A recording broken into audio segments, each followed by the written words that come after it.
Buenas tardes, muchas gracias a todos por estar aquí. Bienvenidos a esta Casa de la Ciencia y su casa, que es la Real Academia de Ciencias Exactas, Físicas y Naturales de España. Es un placer recibirlos. En el reglamento y los estatutos de la Real Academia se dice que los y las académicas correspondientes deben dictar una conferencia en el seno de la corporación. Hoy tenemos el placer de recibir a dos académicas correspondientes recientes, las profesoras Ana Moreno y Montse Vilá, que van a dictar sus conferencias de recepción y las entregaremos al final el diploma que les acredita como académicas de esta casa.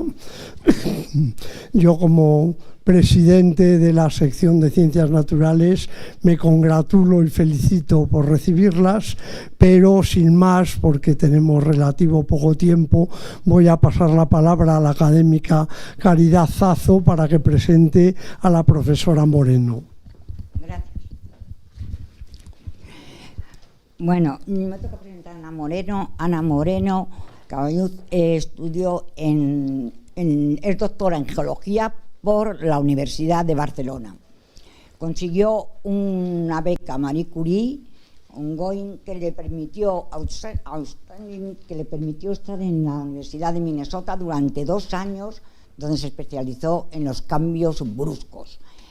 Posteriormente, con un contrato de Ramón y Cajal, entró en el IP y entonces ahí puso en marcha otra especialidad que era cambios bruscos, pero en diferentes archivos, es decir, tanto marinos como lacustres y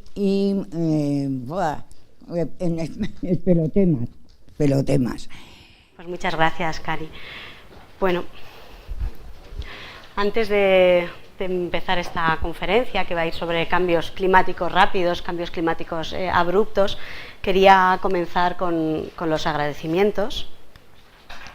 Quería empezar agradeciendo a la profesora Caridad Zazo, que es la académica que me ha propuesto para estar en la academia y que ha sido un referente para mí, yo creo que para muchas mujeres geólogas también, y especialmente la gente que trabajamos en el cuaternario.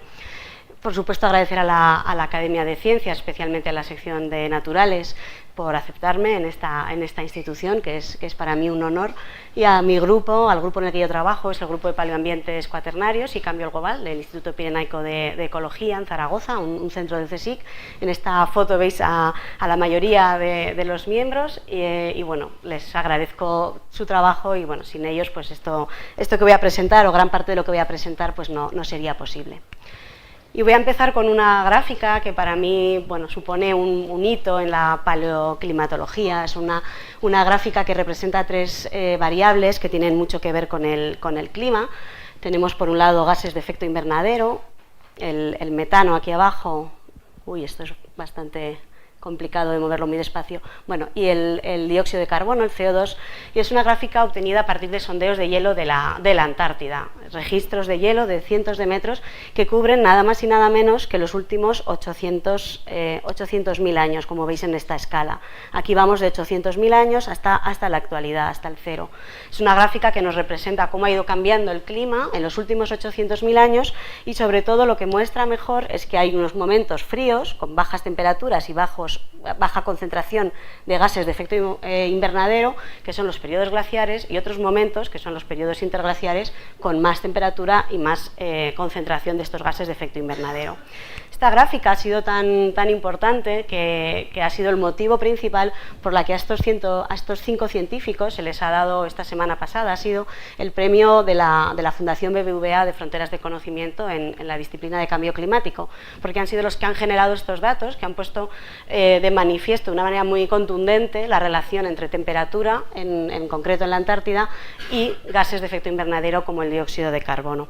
Pero es que esta gráfica no solo es importante por lo larga que es, o sea, el contexto temporal tan largo que abarca y porque además relaciona dióxido de carbono y temperatura, sino que también nos está hablando de que el clima no cambia de una manera gradual, como se pensaba hasta hace relativamente poco tiempo, siguiendo los parámetros orbitales y los cambios en la órbita terrestre, sino que cambia en muchos momentos de una manera abrupta, especialmente cuando tenemos una transición entre un periodo glaciar, un periodo frío y un periodo interglaciar, un periodo cálido. Esta transición en cuanto a niveles de dióxido de carbono pues supone un 0,01 de partes por millón por año, lo cual pues en términos geológicos es realmente una transición muy rápida, un cambio climático abrupto.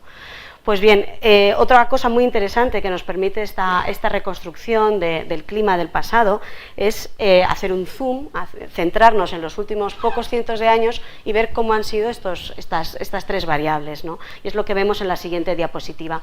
Aquí tenemos los últimos 500 años, desde 1500 hasta el año 2000, en cuanto a dióxido de carbono en la atmósfera, y bueno, ya veis, y además es de sobras conocido, que desde el inicio de la era industrial, desde el inicio de la industrialización, el dióxido de carbono aumenta espectacularmente hasta alcanzar más de 420 partes por millón que tenemos en la actualidad. Por supuesto, pues muy por encima de la gráfica anterior. Si mirábamos los valores que teníamos en otros interglaciares, en otros periodos cálidos, nunca o casi nunca se llegaba a alcanzar los 300. Bueno, pues lo importante realmente no solo es esta magnitud, que estamos muy por encima de los últimos 800.000 años de registro, sino también la rapidez con la que está ocurriendo este cambio. Estamos emitiendo dióxido de carbono a la atmósfera 2 órdenes de magnitud más rápido que una transición glacial interglacial, que para los geólogos es un cambio muy rápido, ¿no? Entonces, de una manera, dijéramos, muy abrupta, estamos enviando dióxido de carbono a la atmósfera, soltando mucho carbono que costó millones de años acumular, como comento, pues desde el inicio de la industrialización. Como os decía, el clima hemos visto que cambia de una manera abrupta, que puede cambiar de una manera rápida también por la variabilidad climática natural.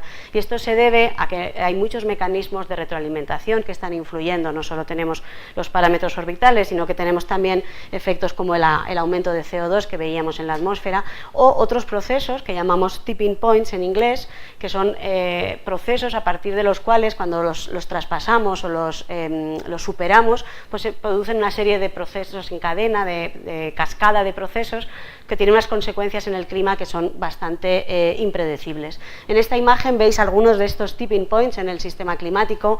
Destacar, pues, por ejemplo, la fusión del hielo ártico, la fusión de los casquetes polares en Groenlandia, las sequías cada vez más frecuentes en el Amazonas, cambios en la circulación termoalina, que ahora explicaré un poco más. Pues bien, 5 de estos tipping points estamos cerca de alcanzarlos, ¿no? Cerca de cruzarlos. La paleoclimatología lo que nos ofrece es la posibilidad de ir atrás en el tiempo, es hacer un viaje en el tiempo a otros cambios climáticos rápidos que hubo, en los que estos procesos también ocurrieron, también se superaron estos tipping points, y podemos así estudiar bien cuáles eran los mecanismos que causaban los cambios climáticos, cómo se teleconectaban con las diferentes latitudes, y así aprender un poco de ese pasado para comprender mejor la situación que tenemos hoy en día, ¿no? Estos tipping points serían un poco como esta analogía de la torre de bloques, en las que llega un momento, que estamos cerca, como decía, en el que quitamos un último bloque y a partir de ahí pues la torre se desestabiliza, ¿no? Bueno, uno de estos tipping points, del que hablaré en esta charla un poco más, es la parada o la ralentización de la circulación termoalina. Ya sabéis que gran parte del clima que tenemos se debe a la modulación que hace el océano de las temperaturas, y en concreto lo fundamental que hace el océano es una especie de cinta transportadora de calor que se inicia en altas latitudes, en lugares donde se forma agua profunda, porque es agua muy densa. Ese agua transporta el calor por todo el planeta y es, por ejemplo, responsable pues, de que ciudades como Madrid y Nueva York, que estamos a la misma latitud, pues tengamos climas tan distintos, ¿no? más cálidos aquí en la capital.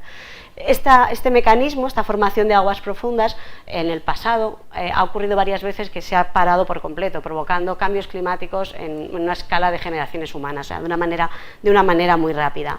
En concreto, del que hablaremos un poco más en esta charla, es el evento que se ha llamado del Younger Dryas, del Dryas reciente, que ocurrió hace 12.900 años, y fue un evento de cambio climático abrupto, y es el que realmente más conocemos, más hemos estudiado, es como la representación más clara de cambio climático rápido, y que ocurrió en un momento en el que se estaba deglaciando, estaban retrocediendo todo el casquete de hielo, el casquete de Norteamérica, por la entrada en el periodo interglaciar.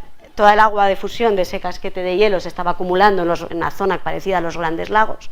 Ese gran lago, que se llamaba el lago Agassiz, estaba represado por morrenas, se rompió de una manera, dijéramos, catastrófica, y el agua dulce entró en el Atlántico Norte y en el Océano Ártico, cambiando así la densidad de las aguas e impidiendo que se formara el agua profunda. Este evento de cambio climático supuso un enfriamiento a lo largo de todo el hemisferio norte, ¿no? Bueno, ¿en qué periodos de tiempo podemos estudiar estos cambios climáticos abruptos, estos momentos, estos procesos en los que el clima cambia tan rápidamente? Pues sobre todo nos vamos a centrar en el último ciclo glaciar, en los últimos 120.000 años, que amplío un poco en esta diapositiva. Aquí veis desde 120.000 años hasta la actualidad, el cero a la derecha, y lo que estoy representando son temperaturas sobre Groenlandia, en otro sondeo de hielo, en este caso en Groenlandia. Y bueno, lo primero que seguro que os llama la atención es que esa temperatura oscila mucho, ¿no? No es para nada constante. Hay cambios muy abruptos que se caracterizan por un calentamiento muy rápido, como podemos ver aquí, y un enfriamiento más gradual. Y tiene una cierta ciclicidad a lo largo de todo el último periodo glaciar. Estos ciclos se les llamó ciclos de Dansgaard-Oeschger por sus descubridores, que eran dos investigadores daneses, Dansgaard y Oeschger, pero nos interesa también hablar de este otro periodo, del periodo de la última transición, el último cambio de un periodo glaciar a uno interglaciar, al Holoceno en el que estamos, donde destaca este evento del Younger Dryas, que es una vuelta a condiciones frías, que es del que os hablaba anteriormente como una parada de la circulación termalina. Bueno, a lo largo de mi carrera investigadora o de mi carrera científica he estado, como comentaba la profesora Caridad Zazo, trabajando siempre en cambios climáticos abruptos, en Iberia, en la península ibérica, viendo un poco qué respuesta teníamos en la península ibérica a estos cambios que se veían sobre todo en altas latitudes, tanto en Groenlandia como en la Antártida. Ver si teníamos evidencias de estos cambios en registros ibéricos, si se podían detectar con suficiente resolución y con una buena cronología, saber bien si eran sincrónicos o no con las altas latitudes, si tenían o no un patrón similar, y también ahondar un poco en qué mecanismos climáticos los están causando. En la península ibérica, el primer registro en el que se puede hablar de cambios climáticos rápidos del último periodo glaciar es el registro marino del mar de Alborán, que vemos aquí en rojo, de temperaturas superficiales del Mediterráneo occidental, producido en el grupo de la Universidad de Barcelona por Isabel Cacho, que es donde por primera vez vemos estos cambios de temperatura sincrónicos con los eventos que ocurren en Groenlandia. Un poco más tarde, esta misma ciclicidad se detecta en otras variables climáticas, o en el tipo de vegetación, o en la cantidad de polvo eólico que viene desde el Sáhara. Pero este, dijéramos, es el primer registro de referencia, que es un registro marino en el que se evidencian estas transiciones. Un poco más tarde, a principios de los años 2000, en el grupo del Instituto Pirenaico de Ecología, donde estoy, tanto Penélope González Samperiz como Blas Valero Garcés trabajan en registros lacustres del Pirineo, en lagos, en los que obtenemos sondeos de sedimentos, el barro del fondo acumulado en estos lagos, y a partir de cambios sobre todo de vegetación y también un poco de la mineralogía y del sedimento que se acumula allí, se pueden también evidenciar estos cambios climáticos rápidos, tanto del último ciclo glaciar como de la deglaciación. Y ya posteriormente, en los últimos años, he estado trabajando en cuevas, en cavidades. He estado en el grupo de investigación en el que yo colaboro, en el que yo trabajamos con estalagmitas de cuevas, con estas rocas de carbonato cálcico, que también están registrando los cambios climáticos del pasado. Lo primero que uno tiende a pensar es que una cueva es algo aislado del exterior, que no hay conexiones, ¿no?, con el exterior, pero es todo lo contrario. Realmente en la formación de estas estalagmitas, que de alguna manera pues, nos puede asemejar a los anillos de los árboles, ¿no?, porque se van formando capa a capa mediante el goteo que ocurre dentro de una cavidad, y este goteo Este goteo tiene mucho que ver en su composición isotópica con la composición isotópica de la lluvia. La lluvia se infiltra, atraviesa el suelo, atraviesa el epicarst, gotea y va formando estas estalagmitas. Si nosotros analizamos la composición isotópica de la estalagmita, del oxígeno y del carbono, vamos a poder inferir variables climáticas como, por ejemplo, la temperatura a partir de los isótopos de oxígeno, la cantidad de lluvia en el pasado o incluso a veces el origen de la lluvia, si era una lluvia más atlántica o más mediterránea. Si miramos isótopos del carbono en estas estalagmitas, vamos a tener información sobre la cantidad y el tipo de vegetación, sobre la actividad microbiana en el suelo, y otro indicador que solemos utilizar en estalagmitas es la ratio magnesio-calcio, que nos habla de cantidad de lluvia, nos habla también en cuevas muy cercanas al mar de la influencia de aerosoles marinos o de la cantidad de polvo eólico transportado desde los desiertos. Tenemos, por lo tanto, estos tres indicadores para reconstruir a partir de una estalagmita cómo era el clima que tenemos en el pasado. Pero antes de nada, lo que necesitamos siempre en una cueva es conocer bien cómo se produce esta transferencia de la señal isotópica desde la lluvia al goteo al carbonato, porque hay muchos procesos en el medio que no voy a contar que transforman la señal isotópica. Tenemos que entenderlos mediante la monitorización de las cuevas y posteriormente tenemos que calibrar ese registro nuestro de variabilidad de los isótopos de oxígeno, calibrarlo con registro instrumental. Para ello utilizamos estalagmitas muy jóvenes, estalagmitas que crecen en los últimos 100, 200 años y podemos correlacionarlas con el registro instrumental. Bueno, voy a hablar a partir de ahora voy a poner tres ejemplos de trabajos que hemos hecho en estalagmitas. El primero de ellos cubre este periodo del último ciclo glaciar, se ven los ciclos de Dansgaard-Oeschger y es un trabajo de la cueva de Julbe en Teruel. Después presentaré un trabajo de la cueva de Seso, en Huesca, que cubre solo el periodo del Younger Dryas, del Dryas reciente, y el tercer ejemplo será de la cueva de Ostolo, en Navarra, que cubre todo el periodo de la última deglaciación, de la última transición glaciar interglacial. Bueno, en la cueva de Julbe tenemos esta estalagmita, que es una estalagmita excepcional porque tiene un registro que empieza hace 120.000 años y acaba hace 36.000 años. Es un periodo muy frío y muy seco en el que hay muy pocas estalagmitas porque había muy poco goteo y entonces es muy difícil que se forme este carbonato, pero esta estalagmita tiene un registro muy continuo. Cada uno de estos puntos que veis aquí son dataciones de uranio torio, que es el sistema de datación que empleamos para este tipo de archivos, y bueno, vemos que tienes un registro muy continuo, muy robusta su cronología y podemos dar una edad a lo largo de todas estas muestras. Solemos muestrear los isótopos cada milímetro, cada medio milímetro en la estalagmita para tener mucha información de cómo ha cambiado el clima en ese periodo. Y bueno, aquí en esta gráfica pongo los tres indicadores que hablábamos, los isótopos de oxígeno, de los que no hablaré aquí, los isótopos de carbono, que nos hablan más de la vegetación que había sobre la cueva, del magnesio-calcio, que es un indicador hidrológico, como he comentado, que nos habla más de la humedad. Y vemos que a lo largo de este periodo de tiempo, que es este periodo en el que se producían estos ciclos de Dansgaard-Oeschger, nuestros indicadores sí que están oscilando, sí que se producen importantes variaciones en sincronía, tanto el carbono como el magnesio-calcio, marcándonos esta sucesión de eventos más húmedos o de eventos más secos que tienen mucho que ver con estos ciclos de Dansgaard-Oeschger. Si comparamos el registro de la cueva de Julbe, aquí en verde, con otras cuevas del sur de Francia, la cueva de Villars, vemos que estos eventos de cambio climático abruptos son sincrónicos, ocurrieron a la vez, y además vemos que el registro de Julbe es más completo. Al encontrarse en una latitud un poco más al sur, no tenemos esos hiatos, no tenemos esas interrupciones del crecimiento en las estalagmitas que ocurre, por ejemplo, en Francia. Por lo tanto, vemos esta coherencia en estos términos de humedad.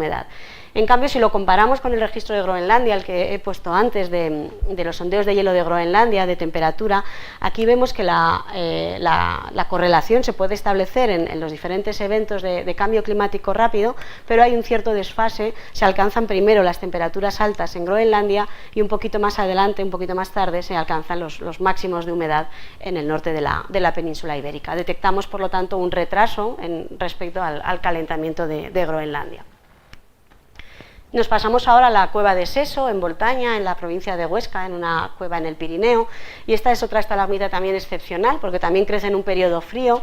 Es una estalagmita pequeña, de unos 16 centímetros, pero cubre tan solo 1500 años, con lo cual somos capaces de ir muy al detalle, de indagar con mucha resolución y con mucha precisión en los cambios climáticos que han ocurrido desde hace 12.900 años hasta 11.700 años. Es este periodo que decíamos que se interrumpía la circulación termalina.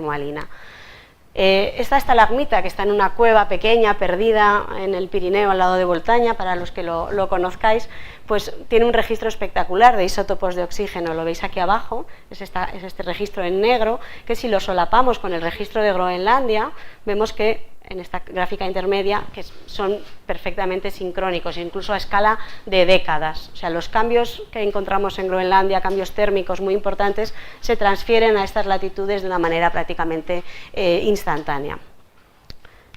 De la cueva de Seso tenemos también los demás indicadores, tenemos, aparte del oxígeno como temperatura, tenemos el carbono 13 como vegetación y el magnesio calcio como un indicador de humedad, y en estos dos indicadores, en el carbono y en el magnesio calcio, vemos que se pueden identificar dos fases dentro del Dryas reciente, dentro del Younger Dryas. Una primera fase que nos muestra un periodo más seco y una siguiente fase que nos muestra un periodo más húmedo, separadas por lo que se ha denominado la transición de mitad del Younger Dryas. Bueno, pues nosotros hemos podido elaborar una hipótesis de qué es lo que hace que tengamos esta transición de un periodo más seco a uno más húmedo dentro de un periodo relativamente frío, y la conclusión que tenemos es que se produjo un cambio en las condiciones climáticas de una manera asincrónica.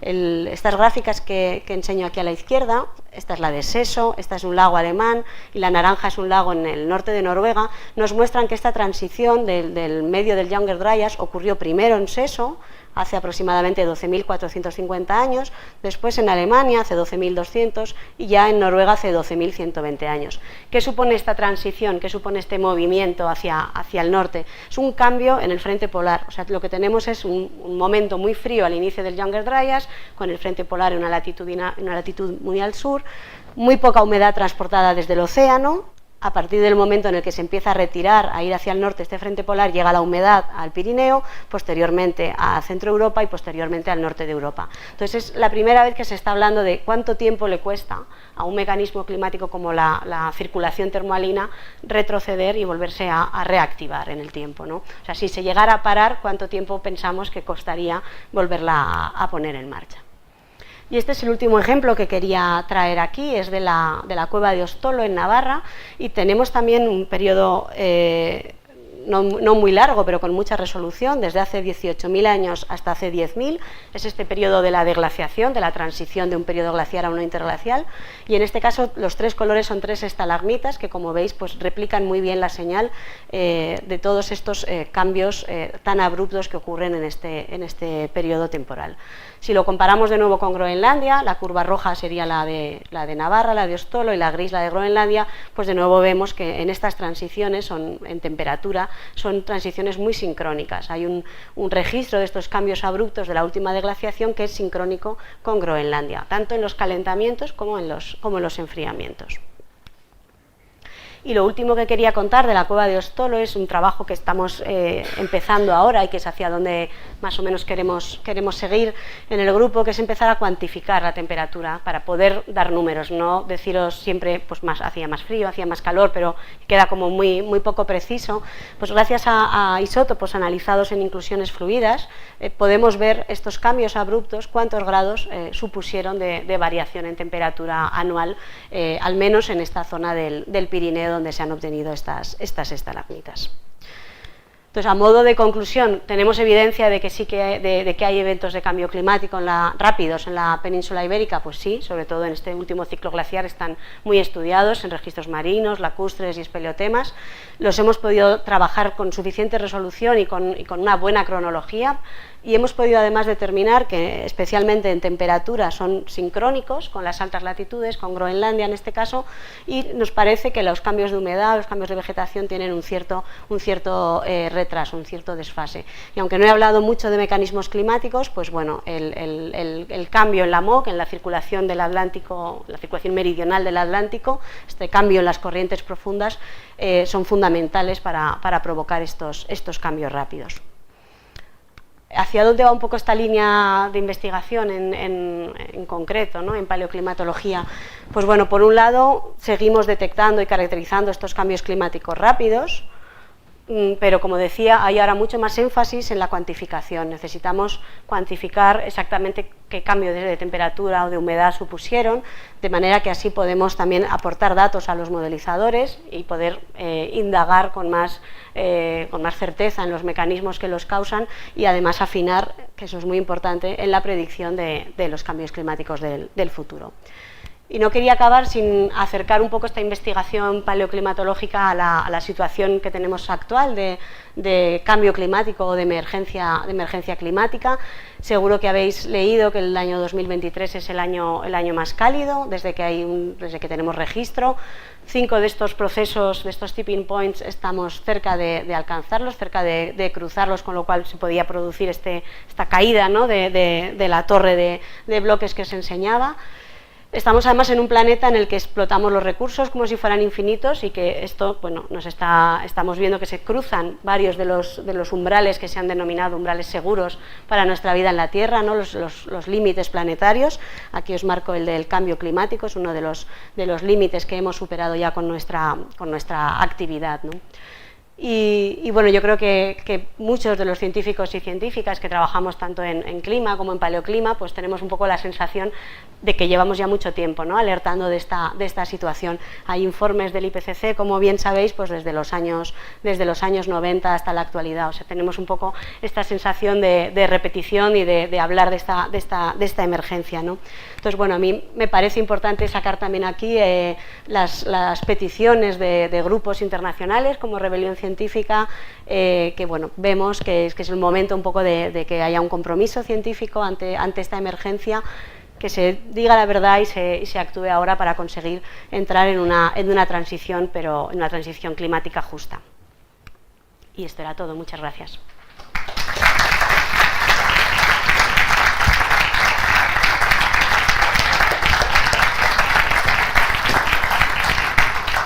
Muchísimas gracias, Ana, por esta apasionante conferencia.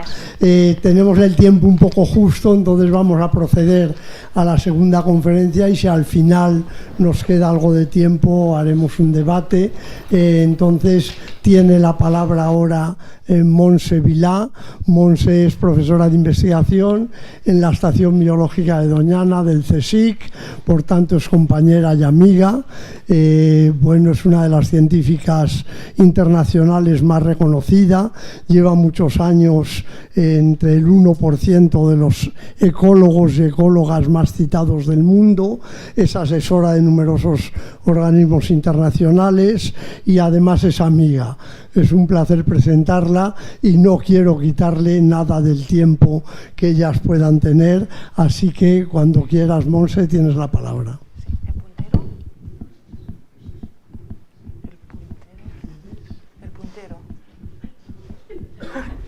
Gracias. Bueno, muchas gracias, Miguel, por la presentación. Bueno, estoy encantada de formar parte de la Real Academia de las Ciencias y espero estar a la altura. Aprovecho también esta ocasión para dar las gracias a toda la gente que pues se ha esforzado mucho en que estuviera aquí. En primer lugar, pues a mis padres, pues que me alentaran a estudiar, a mi familia en extenso, porque también les robo mucho tiempo mientras estoy estudiando, y a los que me guiaron el camino en la investigación, y bueno, a todos ustedes por estar aquí y a los que están por videoconferencia. Tengo que empezar, o me gusta empezar siempre por alguna definición, puesto que a veces hay bastante confusión. El tema de las invasiones biológicas trata de la entrada de especies exóticas desde una región hasta otra, promovida por la actividad humana, porque ellas mismas no lo podrían hacer por sus propios medios de dispersión. Entonces tenemos que hay un transporte de especies, luego hay una introducción de estas especies, algunas se pierden por el camino, o ellas mismas, o los propágulos, los huevos o las larvas.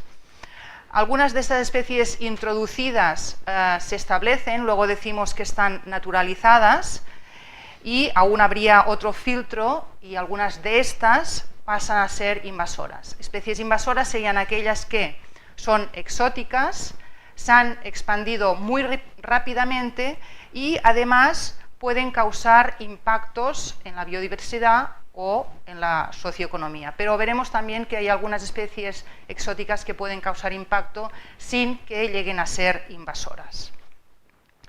Las vías de introducción pues, pueden ser directas, pueden ser a través de especies cinegéticas que introducimos, especies que introducimos para pescar, plantas ornamentales que se dispersan en el medio natural, y esto está muy favorecido por los restos de poda que muchas veces vertimos en los espacios naturales, o también como mascotas, bien porque se escapan o las liberamos. Aquí tenemos una imagen de las tortugas de Florida,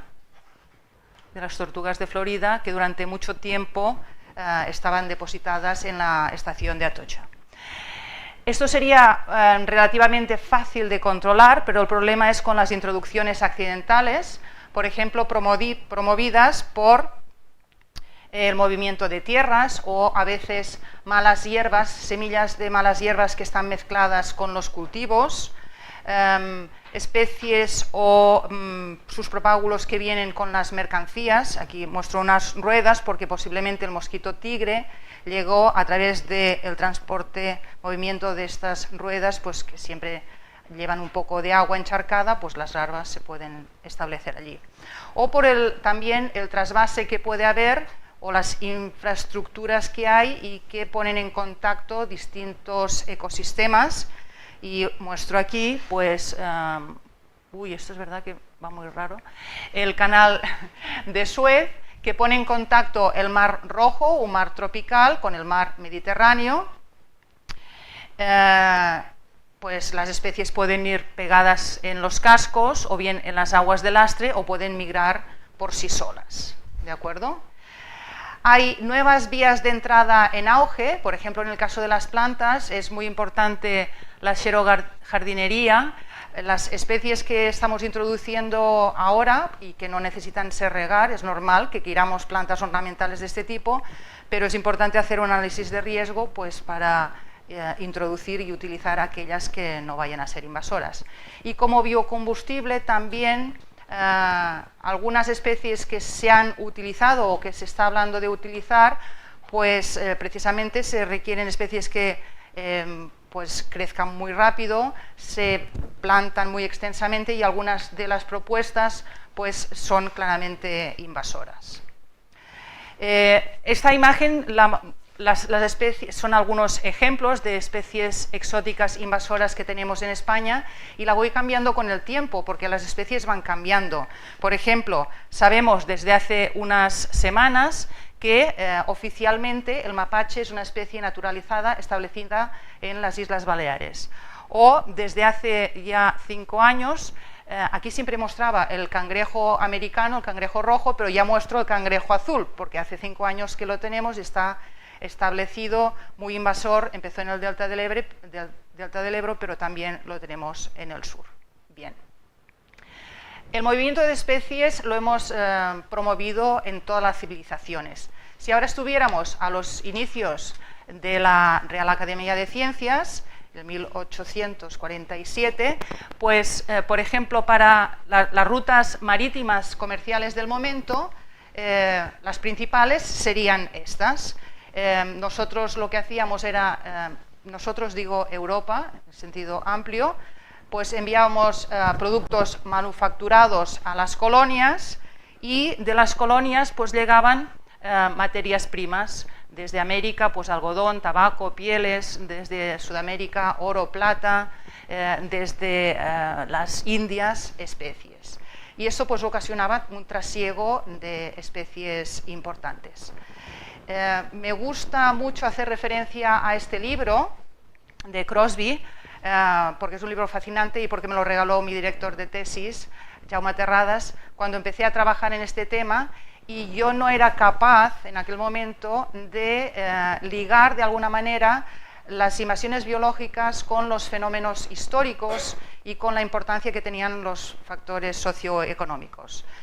La mayor homogeneización biótica de la historia fue la promovida por los europeos hacia las otras regiones. No fue una cuestión de conquista militar o una cuestión de que la raza, digamos, europea, blanca, dominó en las otras regiones, sino que fue lo que se llama una colonización biológica. Porque cuando los colonizadores fueron a estos nuevos territorios, pues cambiaron el uso de tierra, mucho terreno entró a ser agrícola y pues vino todo acompañado de una flora, de una fauna y de una microbiota europea. Por tanto, este es un fenómeno que ha sido súper importante. Un ejemplo es el flujo unidireccional de plantas herbáceas entre regiones mediterráneas. El tamaño del círculo indica el número de especies herbáceas que ha recibido la región y el número de dentro el que ha donado. Pues se ve claramente que la península ibérica ha sido una gran donadora con más de 700 especies herbáceas hacia otras regiones mediterráneas, pues de California, de Chile, de la zona de la zona del Cabo, de Sudáfrica o de Australia. Por tanto, este flujo ha sido unidireccional, ocurrió hace mucho tiempo y ahora es presente. Estoy encantada de que esté aquí Javier Galán, que realizó la tesis precisamente comparando los pastizales de California y de España para ver en qué proporción y cuál es la composición de estas especies de los pastizales. Mostrando muy pocas parcelas de estos pastizales que son mediterráneos y por tanto tienen una climatología muy parecida, lo que es más fascinante es darse cuenta que mientras que en España todas las especies de es muy difícil con esto, todas las especies del estrato herbáceo son nativas en España, cuando vas a California más de un 50% de las especies son exóticas y son las que tenemos nosotros aquí en Europa. Y muchas de ellas son compartidas, más de un 25% de las especies son las mismas. Estás allí y parece que estás en casa, ¿de acuerdo?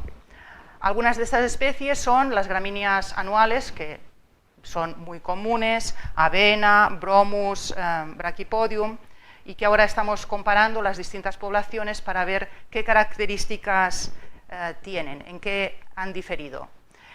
Estas especies pues, son muy preocupantes en California, puesto que han competido con las especies nativas y por tanto disminuyen la biodiversidad y, por ejemplo, aumentan el riesgo de incendios. Nosotros ya sabemos que en verano pues, todo se seca y aumenta la inflamabilidad. Pues esto es también lo que ha ocurrido allí.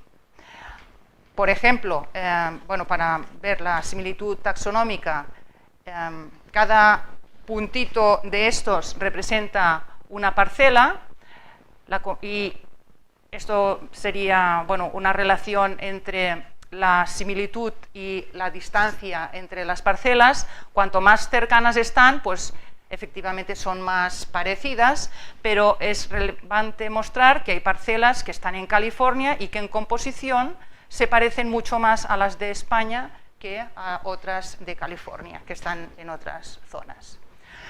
Si nos fijamos ahora, y solo nos fijamos en las rutas marítimas, porque tendríamos que también añadir las rutas terrestres y el flujo aéreo, pues el mapa que tenemos es ahora mucho más complejo, ¿de acuerdo?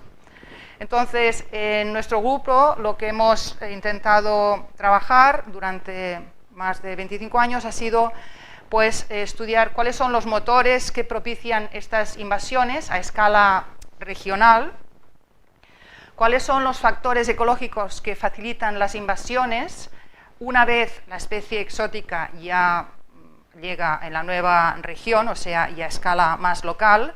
Y no me voy a extender en este apartado porque hemos trabajado muchos casos de estudio, pero solo a modo de resumen. Básicamente los factores principales son tres. Uno, las características de las especies, los rasgos que tienen estas especies. Otro sería la invasibilidad o la susceptibilidad que tienen unas comunidades receptoras por sus factores bióticos, por las interacciones de las especies nativas con las especies exóticas que se establecen. Y otro sería, muy importante, es la presión de propágulos. Las especies que tienen más éxito de invadir son aquellas que se han introducido más veces o con más frecuencia. Eso es así. Y el otro objetivo de trabajo ha sido pues, estudiar los impactos que tienen estas especies en la naturaleza, en los servicios ambientales y más recientemente en la calidad de vida. Y es por esto que estamos trabajando, por las consecuencias que tiene. Y aquí sí que tengo que agradecer pues, a todos los doctorandos que han pasado por el grupo y también los postdoctorandos, sin los cuales no tendría hoy nada que contar. Luego también pues, una extensa red de colaboradores y en estos últimos 4 años he tenido el placer de participar con IPBES, el panel intergubernamental para la conservación de la biodiversidad y los servicios ambientales, y un grupo de 84 investigadores de muchos países, más 200 otros colaboradores, pues hemos realizado el primer análisis global de las invasiones biológicas en el planeta. Y, por tanto, voy a mostrar también algunos de estos resultados. Decir que el aumento de especies invasoras es exponencial, y esto ocurre en todas las regiones. Cada color es un continente. Evidentemente hay unos continentes donde es más acusado, por ejemplo en Europa o en América que en África. Luego hay grupos taxonómicos que se han registrado desde poco, como las algas y los hongos, pero seguramente eso es debido al esfuerzo de muestreo que es muy superior recientemente.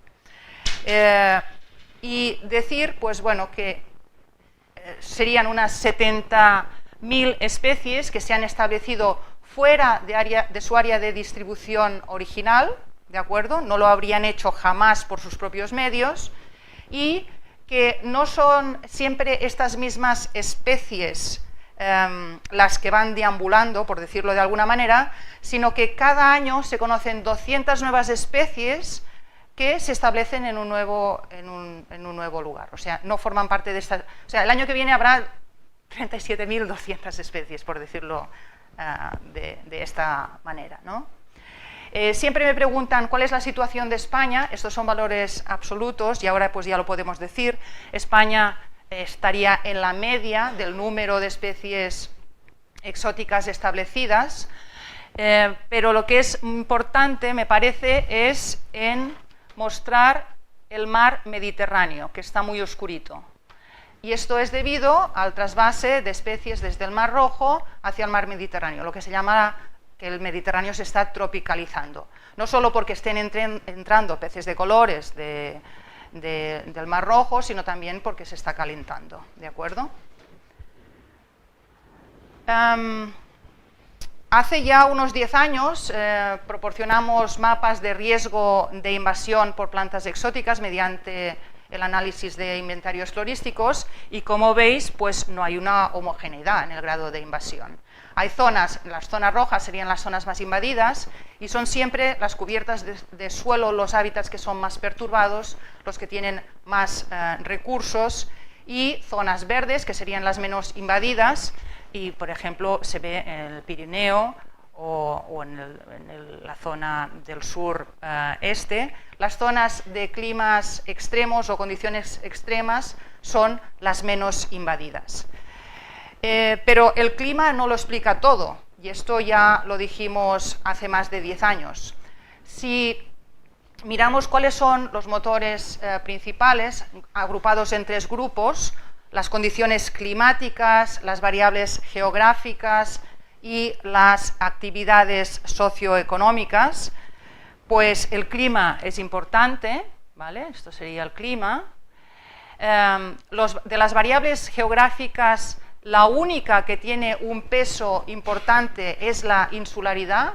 Las islas están siempre más invadidas que zonas continentales homólogas, pero lo que es más importante son los factores humanos, que sería este círculo de aquí. En especial, las áreas donde están más humanizadas y donde se vive mejor, porque también utilizamos índices de calidad de vida, pues son las zonas más invadidas. Y muy importante, también hace ya mucho tiempo, que mostramos que es muy importante el legado socioeconómico, es decir, que hay una deuda de invasión. Si tenemos en cuenta pues una función que tiene en cuenta la densidad de población, el Producto Interior Bruto, las exportaciones, y tenemos valores de hace 100 años y de ahora, pues para casi todos los grupos taxonómicos el grado de invasión depende más de estos valores el año 1900 que en el año 2000, excepto para especies como los pájaros, aquí en negro, como los pájaros, los reptiles,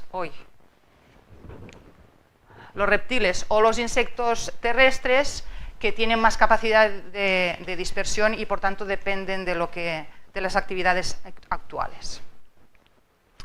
En cuanto a los impactos en la naturaleza, pues es que están implicados en todos los mecanismos de impacto. Impactos genéticos, como por ejemplo la hibridación, cuando se pone en contacto una especie con otra congenérica, por competencia, por depredación, pueden disminuir la diversidad de las zonas invadidas, modificar la composición de especies, alterar las relaciones mutualistas de polinización, de dispersión, de microorganismos del suelo, cambios en la estructura trópica, modificaciones en los ecosistemas como los ciclos de nutrientes, los ciclos del agua o la alteración de los regímenes de perturbación. Hemos trabajado en todos ellos y solo voy a mostrar una gráfica porque es el primer trabajo que hicimos, donde hicimos esto tan sencillo que era comparar una zona invadida a una zona no invadida, utilizando el mismo protocolo. Esto fue un proyecto europeo que había gente pues realizando la comparación de zonas invadidas por Carpobrotus, la uña de gato, una especie ampliamente extendida en el Mediterráneo, pues en la isla de Mallorca, Menorca, Bagó, Porquerols, Sardeña y Creta, y se ve claramente pues esta disminución de la diversidad de especies en las áreas invadidas. También hemos trabajado mucho en la alteración que puedan tener las plantas exóticas en las redes de polinización. Muchas de estas plantas son plantas ornamentales, tienen unas flores preciosas y son muy atractivas para los insectos. Pues estas especies se integran muy bien en la red de polinización. Aquí tendríamos, si cada punto de aquí sería un grupo de insectos, estas serían las plantas en rojo, se muestra la especie invasora, pues lo que se ve es que se integra muy bien en la red de polinización, y esto puede tener dos efectos. Puede que esta planta compita por los polinizadores con las especies nativas, o al revés, que tenga también un efecto magnético. Los dos casos, pero en cualquier caso hay una modificación de la arquitectura de las redes de polinización. Y la pregunta es, ¿cómo de abundante tiene que ser la especie invasora para tener un impacto? Bueno, pues cuanto más abundante, alguien puede pensar, cuanto más abundante, pues más impacto. Bueno, esto es un análisis que hemos hecho con todos los estudios existentes y la relación es negativa, pero más polinomial que lineal. De manera que esto significa que proporcionalmente el impacto es mayor cuando la abundancia es pequeña que cuando es grande. En IPBES, una cosa que hemos hecho es, para que no sea dicho, mirar impactos positivos e impactos negativos. Posiblemente los impactos negativos están más publicados, pero lo hemos tenido en cuenta. Y bueno, esto sería para impactos para plantas, invertebrados, vertebrados y microbios. Esto sería el número de casos de impactos en las propiedades del ecosistema. Estos serían impactos positivos, impactos negativos. Los impactos negativos son siempre, hay muchos más impactos negativos que impactos positivos. ¿Y en qué se traducen estos impactos? Pues estos impactos se traducen, en primer lugar, pues en una disminución del desempeño de las especies nativas, pues porque se reproducen menos, porque crecen menos o sobreviven menos. También se traducen en una disminución de sus poblaciones, lo que luego conlleva pues una pérdida de la diversidad, y también pues puede darse casos de extinciones locales. Ahora ya lo tenemos cuantificado, pues se conocen 3.500 especies que causan impactos negativos.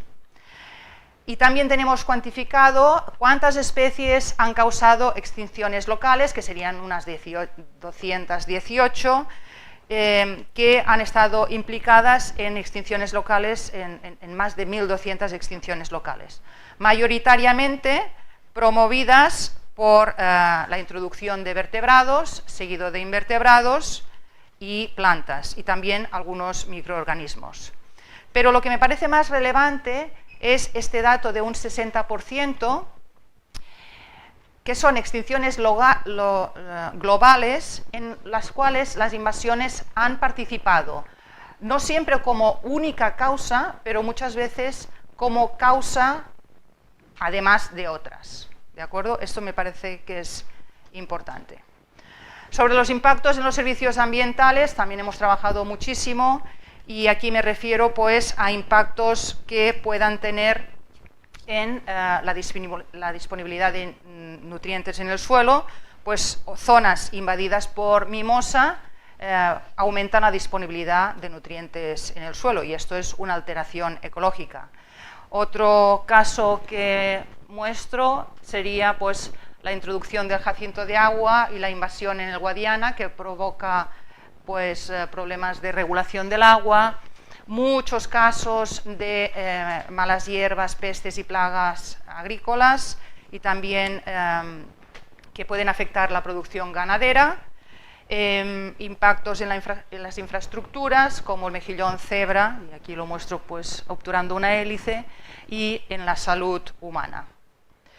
Últimamente se están estudiando los impactos en la calidad de vida, que hacen referencia pues a los impactos que puedan tener en los bienes materiales e inmateriales, y aquí muestro pues un monumento arqueológico invadido por ailanto. Otro caso sería el caso del gorgojo de las palmeras, ¿no?, que es un bien estético, pero también muy importante.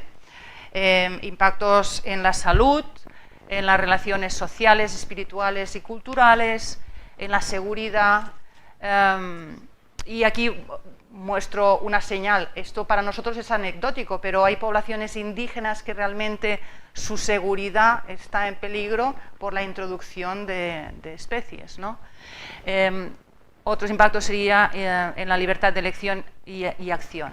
Y también hemos mirado los impactos negativos y positivos, y también los impactos negativos son siempre mucho mayores.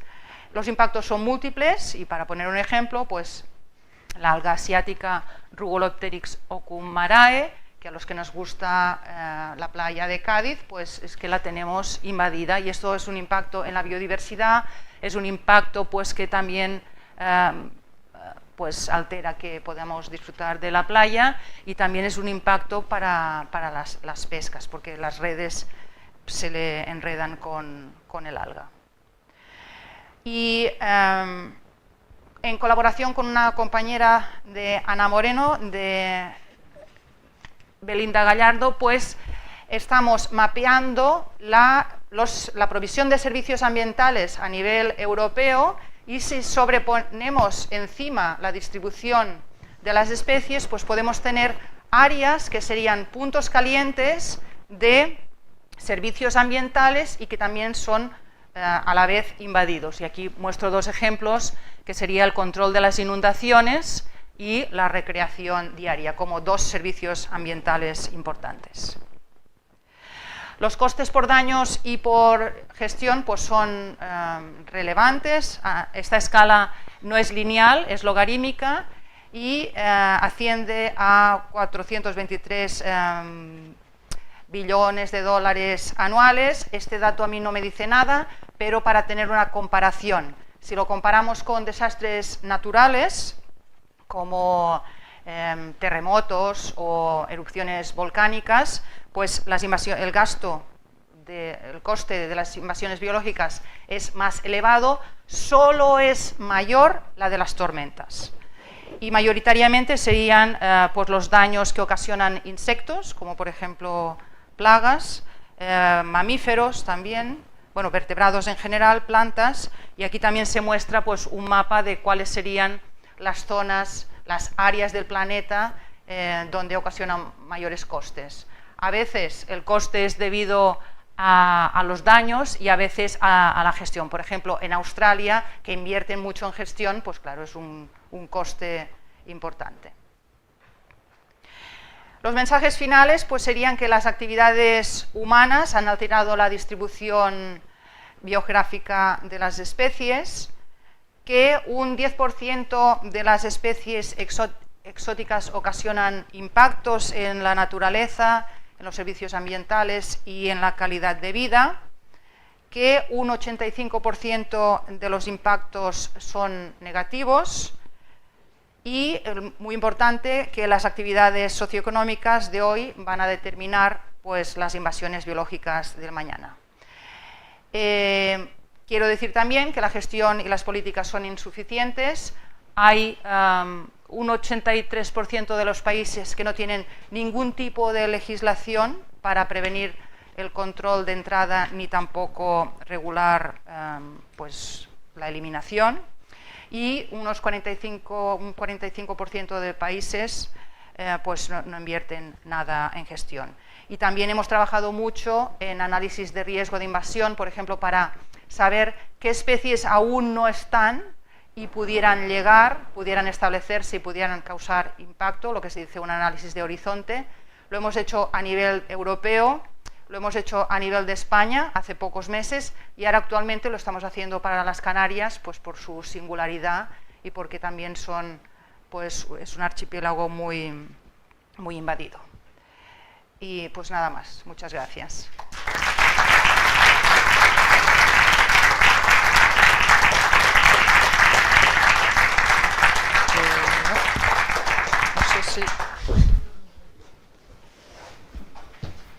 Muchísimas gracias, Ana y Monse. Tenemos como 10 o 15 minutos por si hay alguna pregunta. Si queréis subir, acercamos una silla.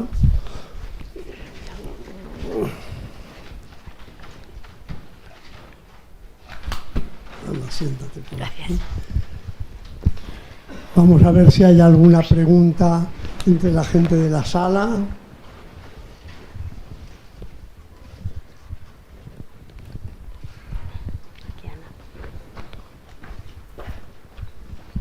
Yo por romper el hielo, un primer comentario es que me han parecido excelentes las dos conferencias, con mucho argumento, cada una muy interesantes y muy bien expuestas.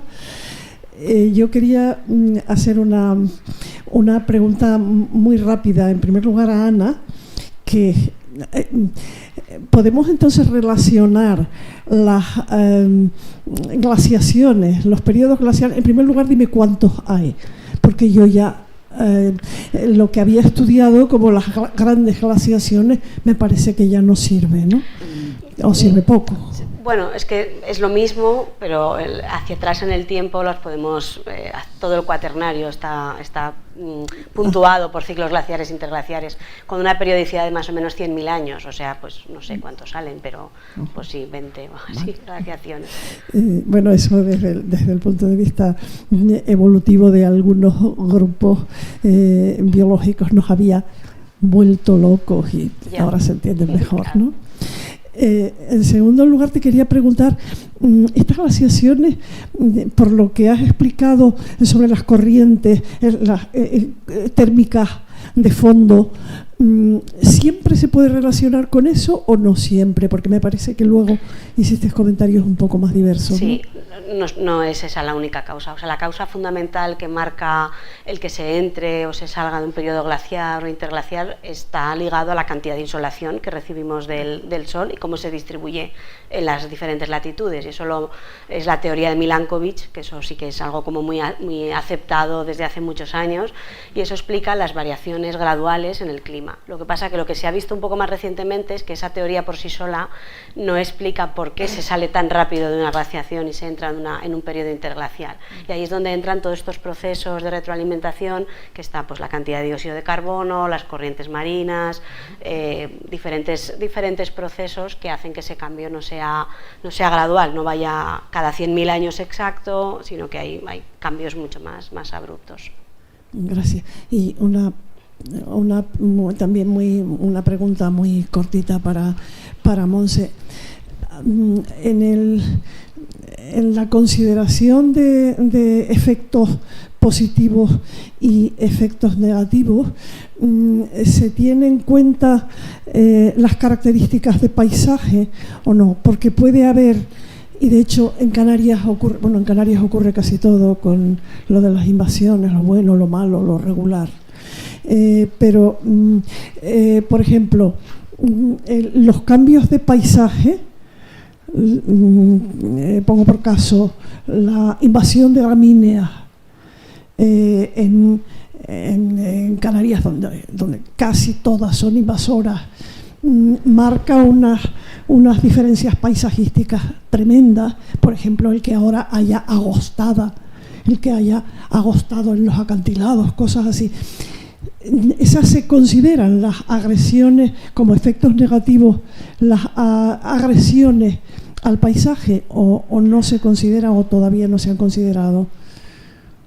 Por efectos secundarios no digo porque impidan el crecimiento de otras plantas, sino simplemente el hecho de paisaje. Me interesa por el tema de energía, por ejemplo, por el tema de la valoración paisajística de placas, por ese tipo de asuntos.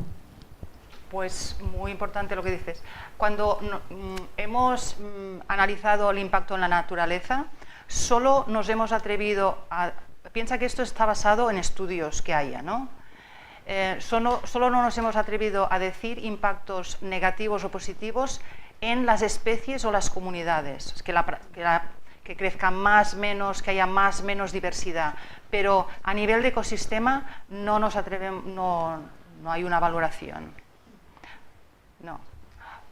Sí que hay trabajos de valoración en la calidad de vida, por decirlo de alguna manera, o lo que la gente prefiera, pero esto es una cosa subjetiva, claro. Sí. Pero son pérdidas de identidad, sí, tremendas pérdidas de identidad, sí. ¿no? En fin, vale. Sí, no, totalmente de acuerdo. Muchas gracias.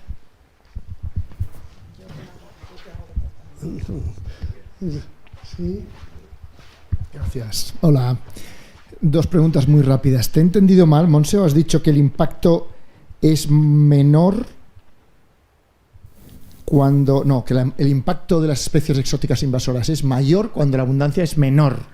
En proporción. Un segundo. Y Ana, ¿cuál te parece que es la mejor forma de llevar el mensaje a la opinión pública? ¿Cómo se puede cambiar, aumentar la sensibilidad de la opinión pública sin aterrorizarla, que es lo que yo creo que pasa, ¿eh?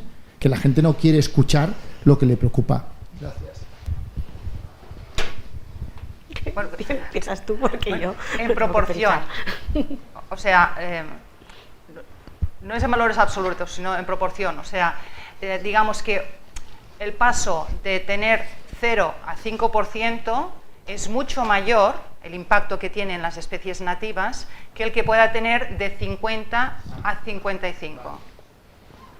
¿Sabes? Sí. Y yo pues no tengo una respuesta muy clara de lo cual es la mejor manera. Sí que yo sí que creo que no se debe huir del todo de asustar, o sea, porque yo sí que creo realmente que estamos en una emergencia climática y que hay motivos para asustarse, lo creo, y este año en concreto, con las cifras que han salido, hay muchos científicos y científicas que trabajan directamente en clima actual que están realmente asustados porque ha habido un cambio espectacular comparado con años anteriores y se teme que va a ser un poco la tendencia, o sea, que estamos realmente entrando en una línea muy peligrosa. Entonces, claro, yo más bien diría cómo hay que dar el mensaje para pasar a la acción, que no sea un poco el miedo el que te paralice, o sea, pero lo que no se puede es huir de decir lo que verdaderamente está pasando, ¿no? Y yo creo que a veces pues no se acaba de decir o no se acaba de transmitir que realmente es una emergencia, ¿no? Y bueno, se compara también a veces en este discurso un poco con lo que pasó con la COVID, fue una emergencia, allí se acudió enseguida a expertos científicos y se pusieron en marcha planes, estrategias y todo ocurrió en muy poco tiempo, ¿no? Y todo el mundo nos pusimos las pilas y enseguida tomamos medidas. Ahora estamos en una emergencia también y realmente como científica que trabaja un poco en esto no se siente esa... Entonces no sé muy bien. Vosotros sois los científicos y las científicas muy políticamente correctas, ¿eh?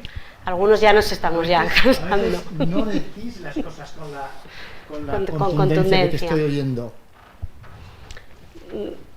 Claro, hay un poco a lo mejor de todo, ¿no? Pero sí que yo creo que es que el mensaje que tenemos que dar nosotros es que está basado en datos que son contundentes. O sea, sí que es cierto, yo me dedico más a la parte del paleoclima, ¿no? Pero los informes científicos que hay con temas de climatología son muy contundentes. No hay otro mensaje. Gracias. Bueno, muchas gracias a las dos por estas extraordinarias conferencias. Dos preguntas. Primero, Ana, me he puesto muy contento de, en hace mucho tiempo, oír a un geólogo que habla de cambios climáticos rápidos, porque llevo multitud de tiempo diciendo, hablando de otra cosa. Pero tu rapidez, estamos hablando de centenares de años. Entonces, ¿cómo llamamos a esto? O sea, lo que tenemos no es rápido, sino lo que tenemos es ultra rápido. Pero mi pregunta no va ahí. Me ha sorprendido mucho el dato que has enseñado de que tarda tanto tiempo en transmitirse la señal durante el joven Dryas. Y digo esto porque durante el cuarto informe del IPCC sabes que se habían puesto los primeros sensores ahí en la zona donde se meten las aguas frías, y entonces hubo unos primeros datos donde parecía que se estaba parando la corriente hidromarina. Había muy pocos datos, pues bueno, se iniciaron enseguida simulaciones, aparecieron simulaciones, se publicaron en Science y todo esto, y estuvimos preocupados durante muchísimo tiempo porque, oye, que se está parando esto, ¿no? Después aquello no ha sido, ahora vuelve otra vez, pero claro, lo que me ha sorprendido es que en los modelos que se utilizaban entonces la respuesta era muy próxima. Estábamos hablando de medio siglo, no de los datos que tú nos has dado. ¿Habéis casado un poco esa información vuestra con lo de los modelos? Porque realmente es sorprendente la información tuya y esa es una información que va a misa, ¿no?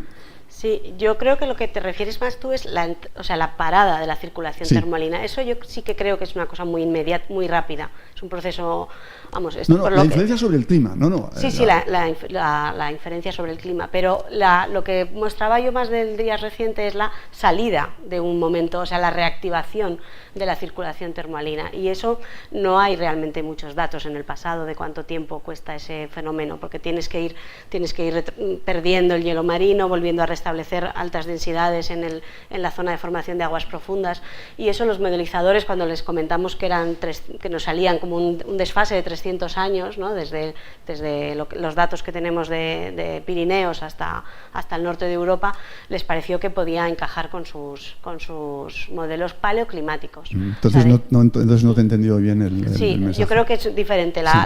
El momento de parar la circulación termalina y que tenga un impacto en el clima, eso tiene que ser realmente rápido, porque la entrada en el día reciente es de décadas. Claro, es que por eso. se pone casi el dedo en qué punto claro, es que los datos que hay de los registros de hielo son datos casi de década. Sí, o sea, sí. De 25 Precisamente años. Eso es lo que veo peligroso, ¿no? Que se puede entrar muy rápido en ese momento y revertir esa situación puede ser muy lento. Y luego lo que comentabas de cambios rápidos o ultra rápidos, pues sí que es totalmente así. De hecho, lo que creo que caracteriza o que diferencia más la situación actual es la rapidez con la que está pasando. Y sí que es verdad que cada vez somos capaces de hacer zoom en periodos paleoclimáticos con más detalle y ver casi contar ahí láminas y tener registros anuales, pero bueno, los cambios no se encuentran de una manera tan rápida, aunque le llamemos cambios climáticos rápidos, no, diremos ahora, ¿no? Rápidos y ultra rápidos. Muchas gracias. Gracias. Y Montse, yo sé que en IPBES no podéis ser policy prescriptive, pero te animo. ¿Cuál sería el mensaje que nos darías tú como prescripción de políticas ante la magnitud, digamos, del fenómeno que tenemos? ¿Cuál sería el mensaje más importante que tú darías para la acción? Para la acción social a nivel individual. De todo el mundo, ¿no? Empezando por los gobiernos, claro.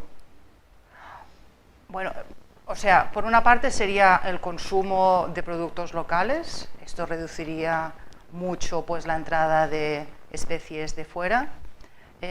Otro es pues tener un mayor cuidado, por ejemplo, de las mascotas, de las plantas ornamentales que se utilizan, realizar más análisis de riesgo, o sea, todo lo que suponga menos trasiego de productos y de gente también, ¿no?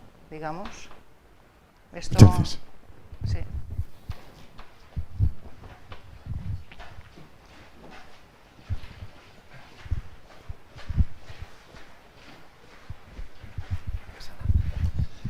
Buenas tardes.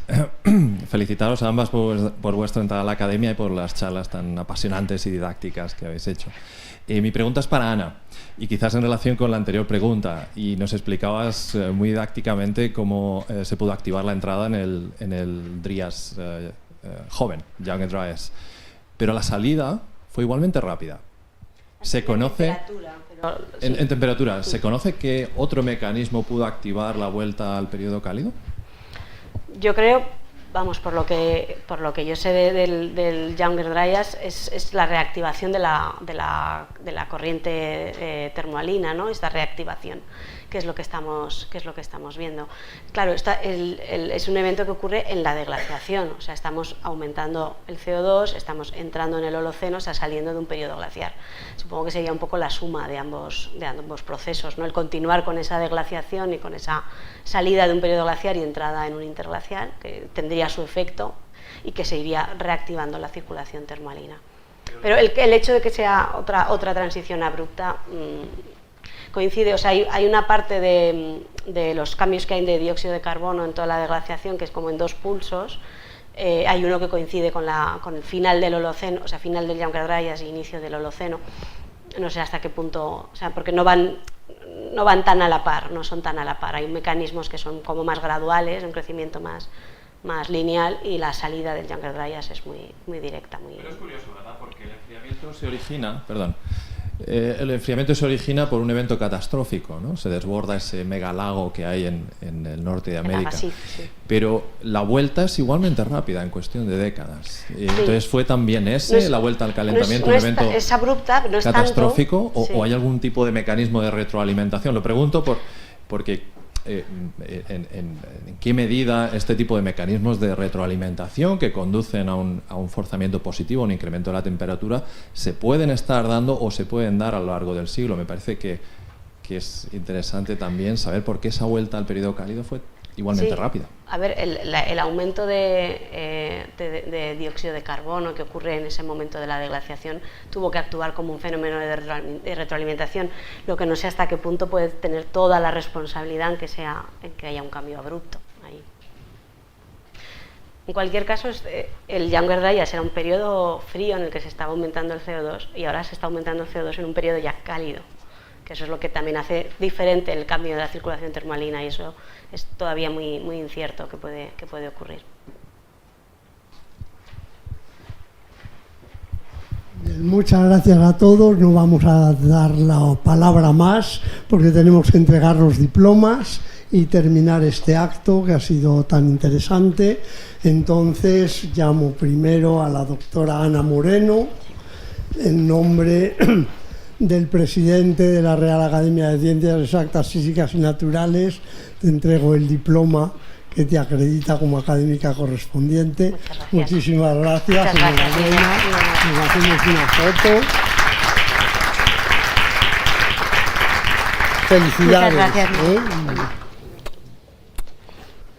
y doctora Montserrat Vilà, en nombre igualmente del presidente de la Real Academia de Ciencias Exactas, Físicas y Naturales de España, te entrego el diploma que te acredita como académica correspondiente. Muchas felicidades. Gracias. Enhorabuena. Muchas gracias. Gracias, Miguel. Con esto terminamos, levantamos la sesión. Muchas gracias a todos.